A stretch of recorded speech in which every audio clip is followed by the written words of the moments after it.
சாதாரண மக்களை காட்டிலும் அடியார்களுக்கு தான் அதிக துன்பம் வருது. கூட இருக்கிறவங்களும் நீ இப்படியெல்லாம் பூசை பண்ணி என்ன பிரயோஜனம், உனக்கு போய் இப்படி வந்துட்டேன்னு கேட்டு மனசை கலைச்சி விடுறாங்க. உண்மை என்னன்னா, நாம் எங்கேருந்து வந்தோம், என்ன பண்ணிக்கிட்டு இருந்தோம், எதுக்காக வந்தோம், இப்போ எங்கே என்ன நடக்குங்கிறதெல்லாம் நமக்கு தெரியாது.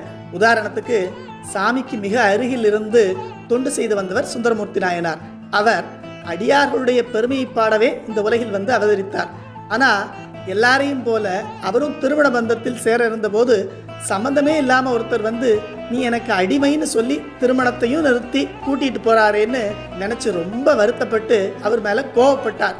ஒரு நிகழ்வை தடுத்த சாமி அவருடைய வாழ்க்கையில் எல்லா நிகழ்வையும் தானே முன்னிருந்து நடத்தி பார்த்து செய்தார் என்பதை பெரிய புராணம் படித்த அனைவருக்கும் தெரியும். இதை தொழுதும் வணங்கியும் மாலையன் தேடரும் சோதி சென்றாங்கு எழுதும் தமிழ் பழ ஆவணங்காட்டி எனக்குன் குடி முழுதும் அடிமை வந்து ஆட்சை எனப் பெற்ற வன்முரல் தேன் ஒழுகுமலரின் நற்றார் எம்பிரான் நம்பியாரன்னு திருத்தொண்டர் திருவந்தாதியில் நம்பி ஆண்டார் நம்பி அருள் செய்கிறார். அதனால் அடியார்களாக இருக்கக்கூடிய நமக்கெல்லாம் வருகிற துன்பம் நாம் பல பிறவிகளில் செய்த வினை காரணமாகத்தான் வருது.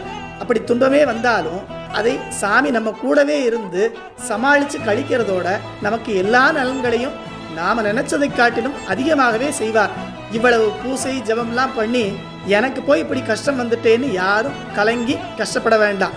சாமி கூடவே இருக்கார். அதை விட வேற என்ன பெரிய பலம் வேணும் நமக்கு?